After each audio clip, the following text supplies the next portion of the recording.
Welcome to the Small Town Big Dreams podcast.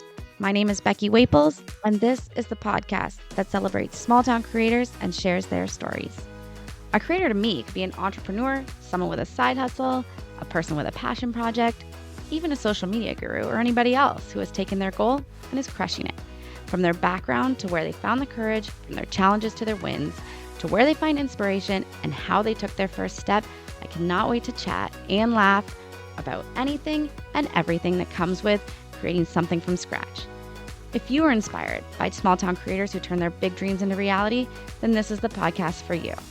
Please subscribe to hear all upcoming podcasts, follow me on Instagram, and leave a review or comment so I know what you want to hear and what creators inspire you. Let's grow together.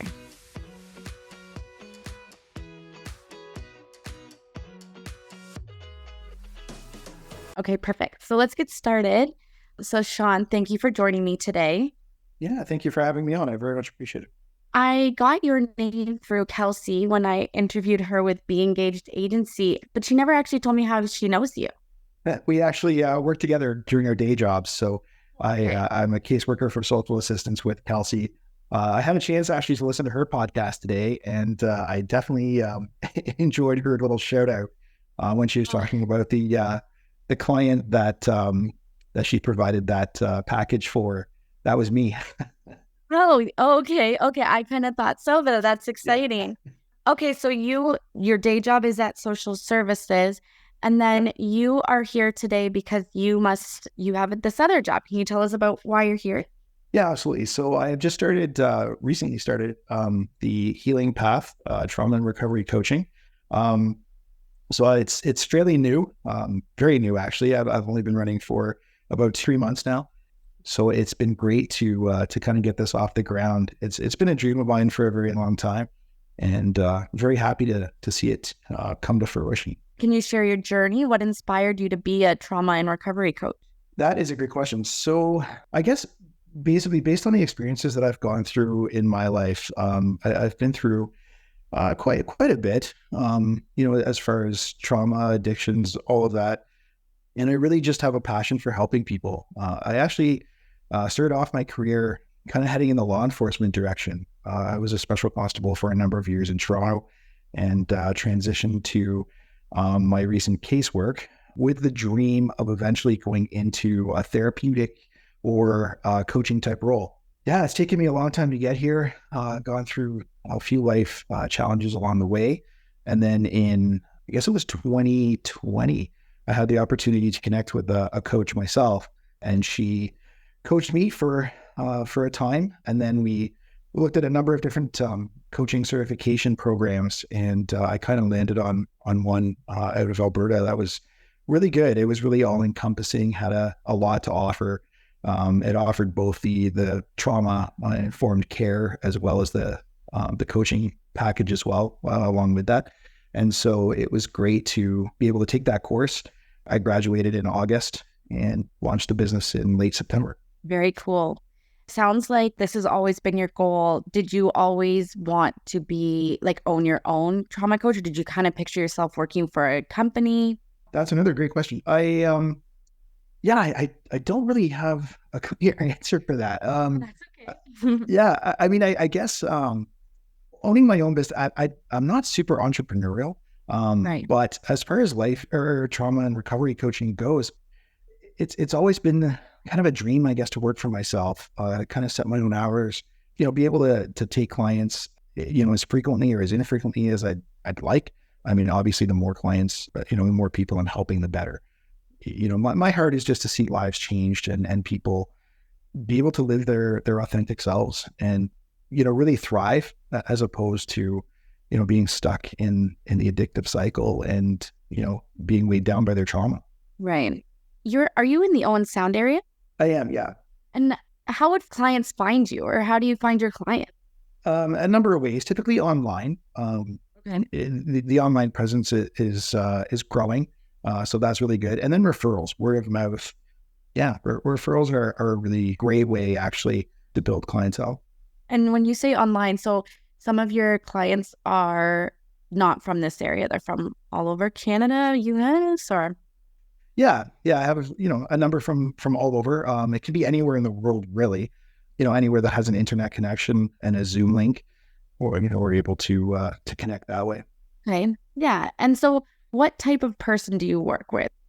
Maybe I'm asking, like, you mentioned addictions a lot. So would you be working in like with rehab situations, or? It's kind of post rehab. So basically anyone could be a client. I kind of say over 25, just because they're 25, they're at that point where, the brain is fully developed. Things are happening in their lives. They're kind of ready for coaching. I kind of want people that are kind of at a position where they're ready to be coached. Right. And so what I mean by that is just people that have kind of done some work on their trauma, people that aren't necessarily in active addiction, just because you need to be kind of in a clear place in order to go through the coaching process. It's a little bit different than therapy. Therapy tends to dig into the past and look at, the reasons why, whereas coaching looks at the how to, the next steps. You mentioned that you're looking for people who are ready to be coached. Do you get referrals from families that are like, they need this, but they might not be ready? Like, is that something that you see sometimes? I mean, yes, it does definitely happen. I haven't come across it quite yet, just being fairly new. But yeah, it definitely would happen for sure. I like what you said about therapy is why, and you're saying how to. So someone that might have already been in therapy and is kind of thinking, okay, what's my next steps? Yeah, exactly. So a lot of times people get stuck stuck in talk therapy and don't really know where to go from there. They've done the work, they've done, as far as they can go with a therapist, and then kind of the coach comes along and works, alongside the therapist in a lot of cases. But the role of a coach is more that, we set specific targeted goals, and then work towards that goal through the coaching process. Right. Let's talk a little bit about your business. Have you faced any challenges or hiccups since you started? I wouldn't say any challenges or hiccups quite yet. Right now, it's just a matter of getting my name out there, getting, the branding out there, letting people know that I'm here, that, the healing path exists. Yeah. And onboarding new clients. Well, that's why you're here. Exactly. Do you engage with the community to promote awareness on trauma and recovery? That's definitely in the plans. I do know of a local coach that he's done a couple of seminars, and I know him personally, and so that's something I hope to collaborate on in the future. I know we've kind of talked roughly about that. Community engagement is definitely on my radar. It's just something that I'm not quite at yet. Just given the news of the business and, the whole the day job kind of thing. Yeah, I hear ya. I'm kind of the same. I see all these companies doing nice things for Christmas, and I'm like, I wish, but I'm still in the weeds. I'm like, Yeah, right. I'm just trying to get started. So that's a goal for next year. Absolutely. Yeah. And it's a great goal for, a year from now, maybe next Christmas I can have, a few things on the go, but yeah, just with being so new at this, it's, just trying to get things up and running. That's kind of been the, I guess, occupation of the last couple of months. Right. I hear ya. So you work in the Gravers area. Is there specific needs that you see around here that maybe the larger cities don't see, or maybe something different, like vice versa? I mean, there's definitely a huge need here. Addiction is rampant. Traumatized people are everywhere. So I don't know if there's necessarily a rural versus urban, I guess, platform for coaching. I think anyone could benefit from both therapy and trauma and recovery coaching. Right. Everybody's got some sort of trauma that they've experienced in their life, right? And trauma is not always necessarily what happens to you. It's what happens inside of you as a result of the event that occurred. So any one of us can carry, trauma of some sort, or form or fashion. And so it's just a matter of, identifying that and how it's impacting your life, and then kind of working from the inside out. Right. The same event can happen to two different people, and depending on all of the other situations they've dealt with in their life, they will take that situation and take it differently, right? Absolutely. Yeah. Yeah. No two trauma is the same. And, One of the things that I've learned over the years is you definitely can't compare anyone's trauma. What one person has faced, you can't really compare it to what somebody else has faced, no matter how big or small, because it still impacts their life in some way, right? Yeah, I've seen that too, where if this is a struggle for you, don't say, well, at least, oh, well, I can't be upset because it's not that bad comparing your trauma to someone else's. Right. Yeah. Yeah. And, we tend to try and do that.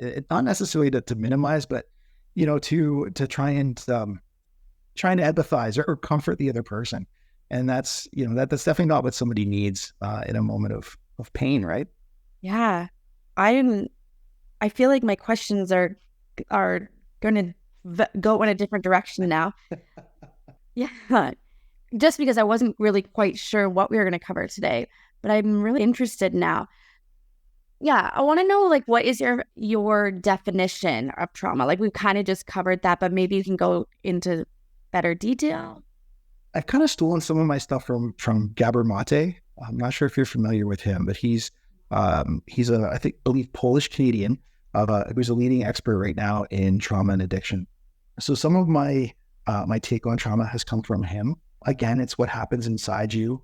Basically, you get disconnected from your emotions and from your body, and it's so the addiction part comes in as us trying to medicate that pain that we feel inside. And so part of the healing process is reconnecting to yourself. So a big part of it is, doing some breathing and kind of like learning to feel your body again, to feel your emotions. That's a big part of it because, people that have suffered trauma and are addicted often become very severed from their emotions.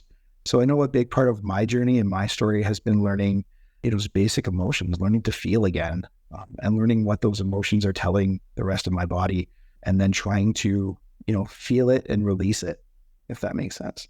No, that does make sense. I think when thought, what does a healing coach do? I pictured restorative more like therapeutic, like a lot of talking it out. Okay, so you're feeling this. How can we not feel this? But now that we're talking, and I understand like breath work, so meditation, what other types of approaches or techniques is there? Those are definitely tools that we would utilize for sure. A big part of coaching is that it has to be client-led. And so basically it's the client that's kind of steering, not kind of, the client is very much steering the direction of the coaching. So just to kind of give you an idea of the coaching process, the first call be like, we call it the empowerment call. And so that's a 30-minute free call where basically we have a chance to interview each other. So the prospective client, would share a little bit of information about themselves, about their journey, about what brought them to coaching. And then it gives me an opportunity to share a little bit about me. I would touch on some of my story that would relate to some of theirs, and then go over, the coaching packages so they have an idea of what they're getting into. The next call from there would be the discovery session, sorry. And at that point, we would go over, I've got a couple of different tools that I would send out as far as, different trauma wheels and things like that. And we would kind of rank each area on the trauma wheel. And then the next session would be, going over the areas of pain and areas of growth, or the pain points and areas of growth. And then what we do is work on a recovery goal that we work on for the remainder of the sessions. And then once the client feels comfortable with that goal, once that goal is complete for them, we could revisit, the trauma wheel and maybe look at some other areas that they would like to work on. And then, so again, it's all based on the client's approach, what they're looking for, what they're hoping to get out of it. And then, we would kind of tailor the program to them. And then each week we'd go through different action steps and different tools in order to get them to that end goal. Very cool. How, like, I mean, I know all trauma is different, and I know you're still new to this, but what would you be like? I don't want to say ideal. I just want to know, like, what's an average? Like, I don't know how to ask this. I don't want to be like, so how long does it take to get fixed? I don't want to ask that. I'm just curious, like, how long does your relationship normally last in this type of? Yeah, so it could be, I mean, my basic package is 3 months. And so that's, 3 months to kind of set a basic goal and work, towards that. And I mean, it all depends too on the client, how much effort and work they're willing to put into it. We would have weekly sessions over that 3-month period, so 12 sessions in total. And then if they choose to continue on, if they feel that goal is complete, like I said, we can look at some other goals. Otherwise, if they feel that they need to continue in that one, we can do that as well. It feels like it's a lot of empowerment for your clients. Yeah, and that's absolutely the goal of a coach or the role of a coach. It's to try and draw the information out that's inside you and help you or help the client recognize blind spots in their life that they can overcome. I want to know, so you kind of mentioned that this was always like a lifetime goal, but was there a part when you were being coached that you were like, yeah, I'm ready. I could do this too, or I'm ready to help others? Yeah, I've always kind of had that, I don't know, I guess that drive to help others, just like I said, based on my life experiences. So I can tell you the areas of coaching that I guess am involved in. So it would be, childhood trauma, sexual abuse, grief and loss, addictions, unwanted sexual behaviors, affair recovery, betrayal trauma, repairing intimacy in relationships, and setting boundaries. Boundaries are often a huge area too that gets missed. Just a friend of mine went through some trauma coaching several years ago when I was still young and didn't really realize what it was. And I remember a huge thing for her was boundary. Mm-hmm. Yeah, it's a really big area. Yeah, that's a big area in life that. She actually still works now with like a boundary coach, just like how to tell people, like literally how to make like how to word when you're talking to somebody that this is something that you don't want to talk about or something that they have to leave you alone about it. Yeah, absolutely. And, people often struggle with that, right? That whole saying no without an explanation. We don't necessarily owe people any explanation. Sometimes our no is enough. Yeah. Yeah. And you also mentioned that you were a special constable in Toronto. Yeah, that's right. Yeah. Yeah. How long did you do that for? I was there for 5 years. And then what made you move up to this area? We wanted to move up here for, I guess, a quieter way of life, get away from the traffic, the busyness, the crazy, environment of Toronto. I was also commuting, 2.5, or I guess 2 hours one way a day. So that became a little much as well. And like I said, my goal originally was policing. Being in that environment for a few years, it's an awesome job. And I definitely commend anybody who is a police officer. It just wasn't necessarily for me. I wanted to be a little bit more of that helping role. Police officers have it's a very helping profession, but I wanted to do something a little more along the lines of, I guess, social work and helping people that way. And so, my heart was really, really for that. And when I found the caseworker role, I was really excited. It was kind of a bit of a crapshoot moving up here. I left my permanent job for a 6-month contract, and I'm still here 10 years later. So I must have done something right. Yeah. Let's talk a little bit about we talked a little bit about living in the small town and how like rural versus urban trauma, but how have you found the Grey Bruce region is contributing to your business? That is a fantastic question. Don't know if they really have so far. Oh, okay. Yeah. I guess just with being so new too, right?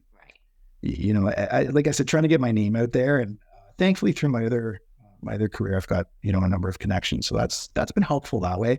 I guess one of the big perks of a small town is, that whole 1 degree of separation.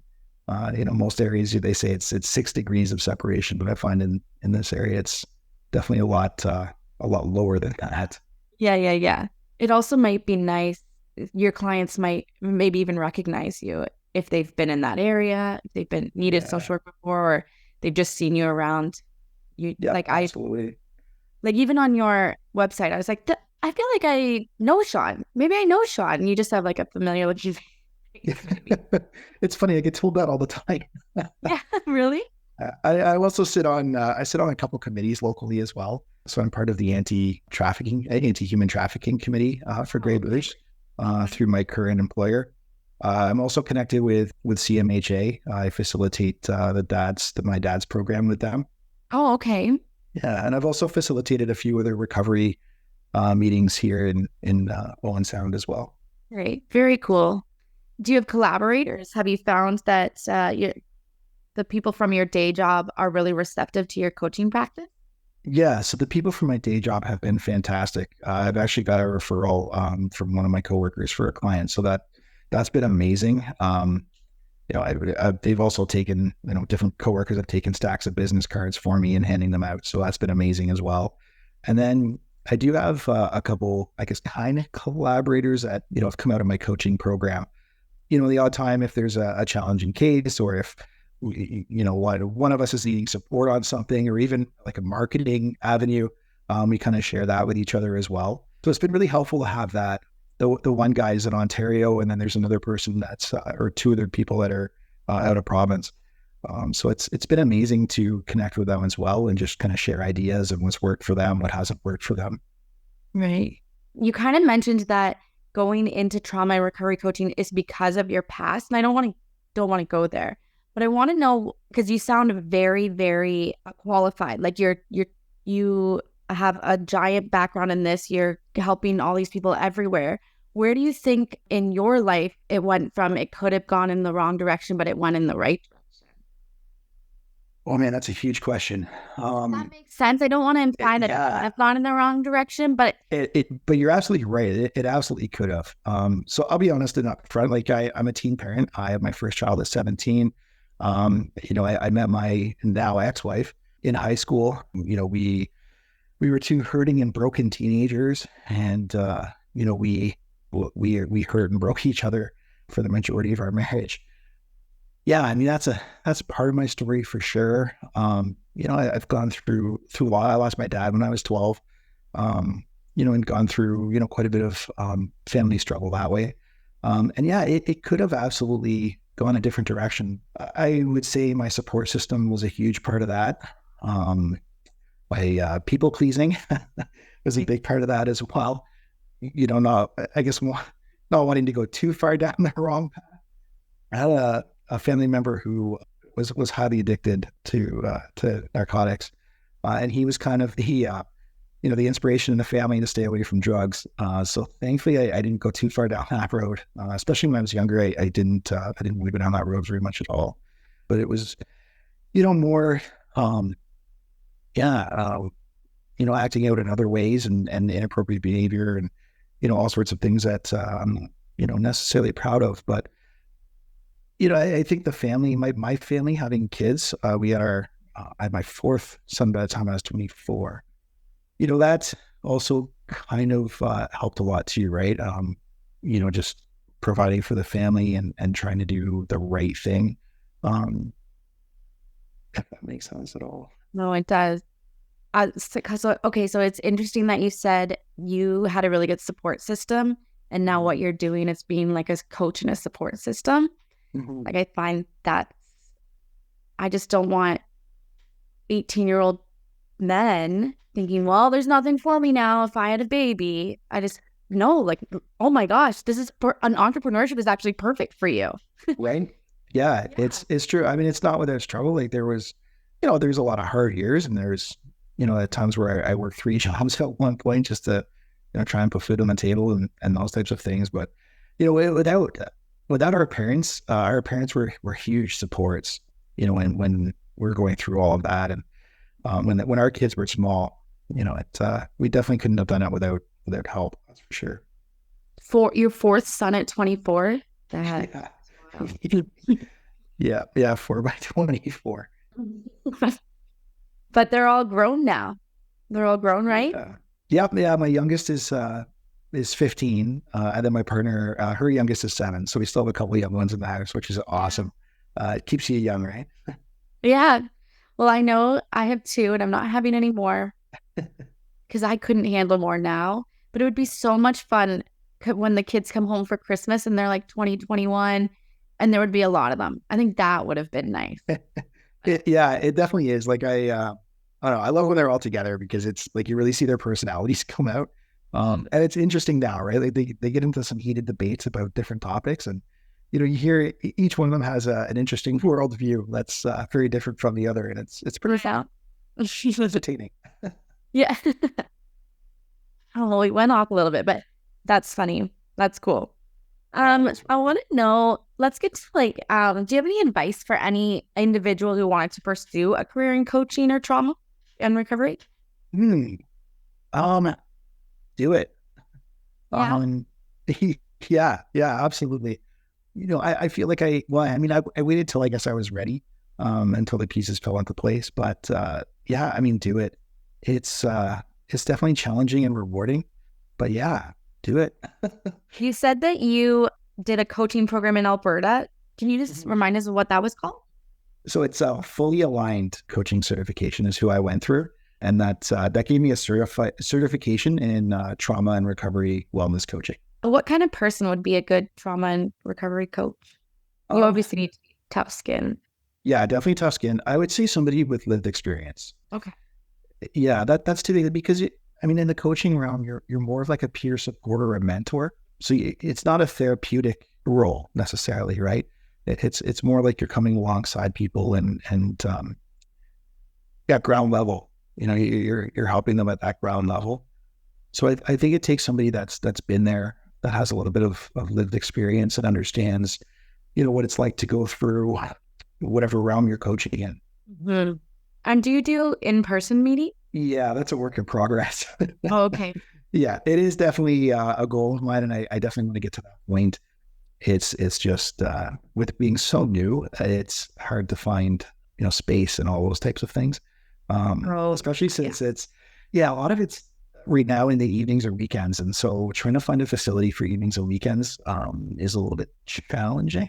But down the road, yeah, definitely, I would like to be in person. That's my goal. We have I don't think it's called a coaching center, but it's a wellness center here in Port Elgin that does ice baths. So they do a lot of wellness coaching that way. And I only ask because I kind of picture no, and in a weird way, I was like, maybe he's taking these people and doing ice baths with them, like meditating with them, really like just hand in hand, like side by side. But Yeah, I definitely haven't, but that would be a great organization to get connected with.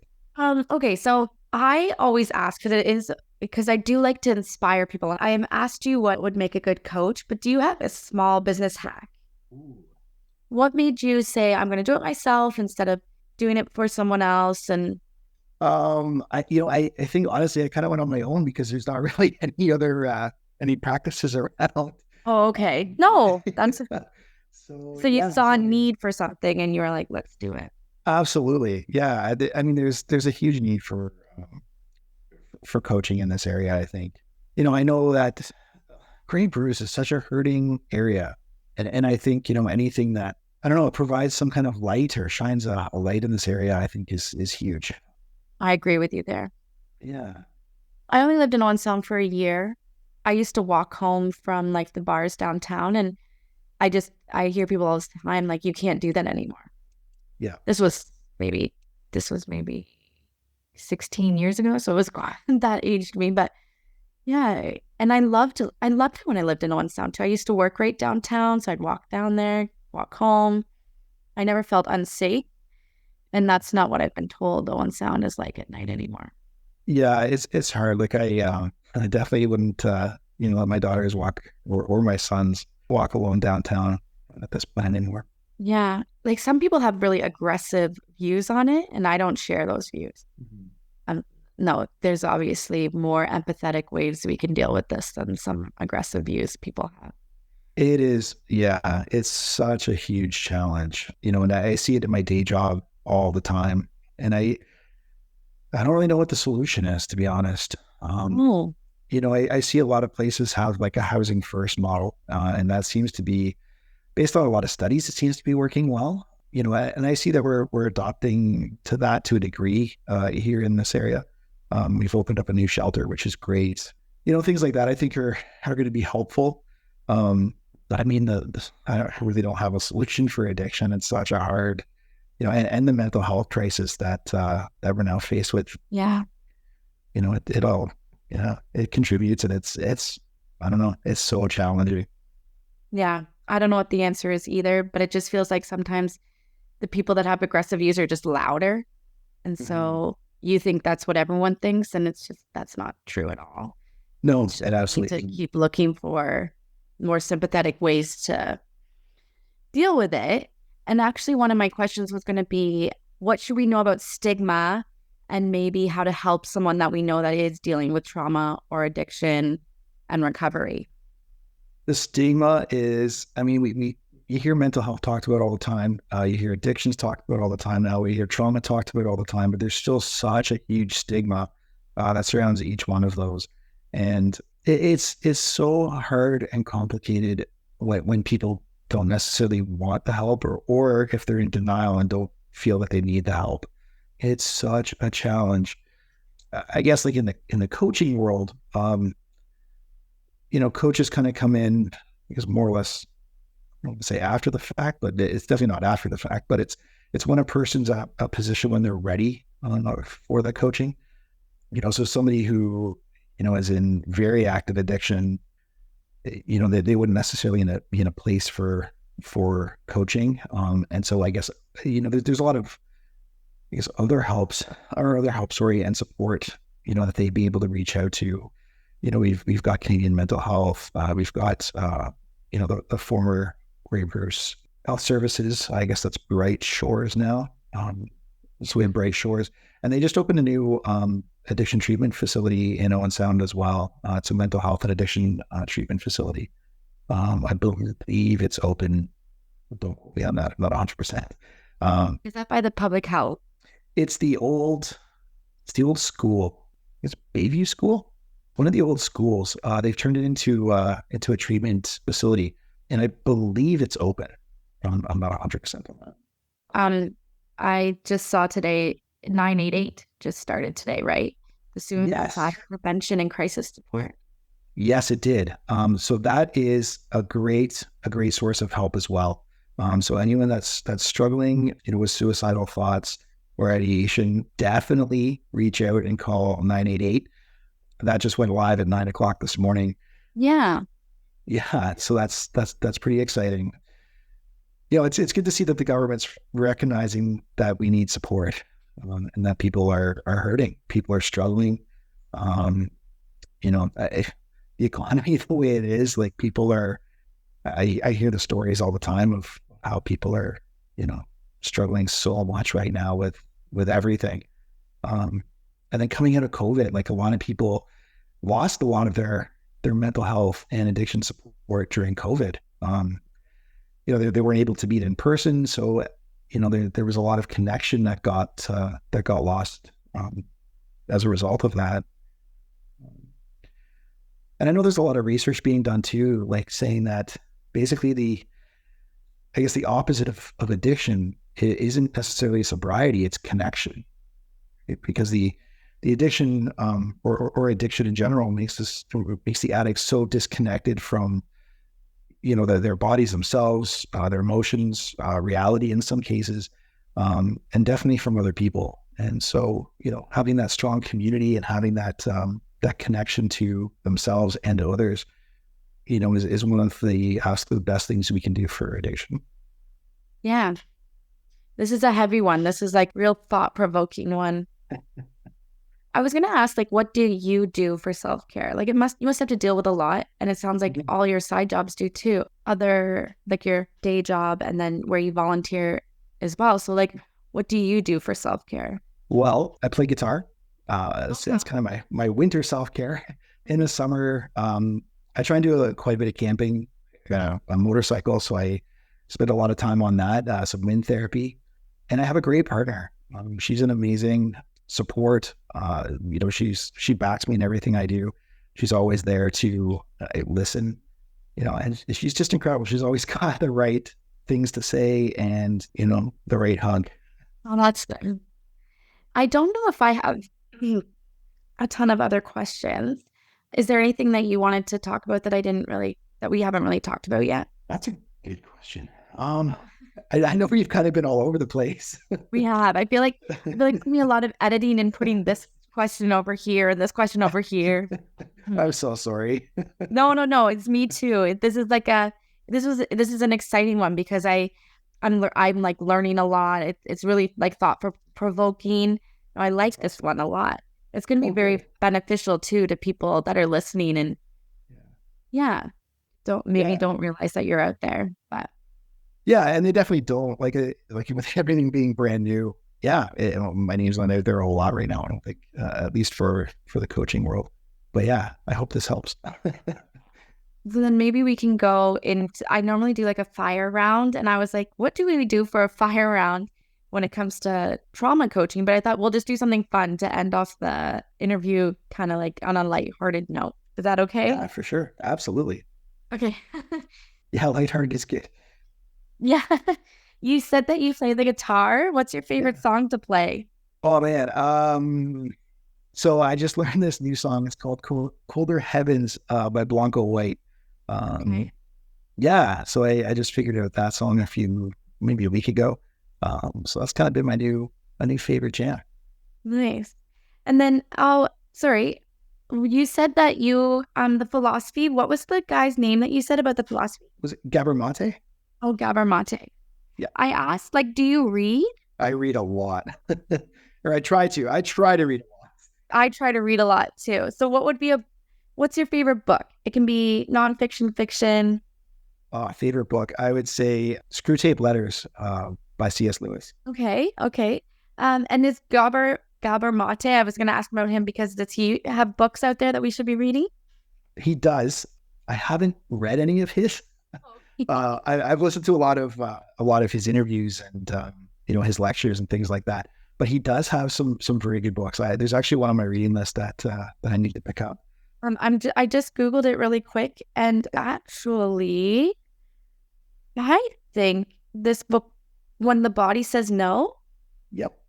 I think that book was suggested to me like 2 nights ago. Oh, really? If that's the book she said. Here it is. What did she say? No, it was something else. The Body Keeps Score. Okay, I've heard that one too. Yeah, I was like, wait a second. I have to read it and now I have to read one of them if because that's a weird coincidence. Right. Someone's trying to tell me something. You have to listen to those. Yeah. The Myth of Normal is one yeah, cooking that I'd really like to read. What's your favorite pizza topping? Oh man, I love meat lovers. Oh yeah. Oh, my new question is: does pineapple belong on pizza? No, it absolutely does not. It's a very people have strong opinions on that one. Very strong. Yeah, very strong. No, pineapple does not belong on pizza. Yeah, because I think it has to be on there. So Has to be. we don't need to debate it. But do you have a secret talent? Secret talent. Well, I haven't in many years, but I used to play the bagpipes. Oh, what? Really? Yeah. I was in a pipe band for a few years when I was younger, before kids.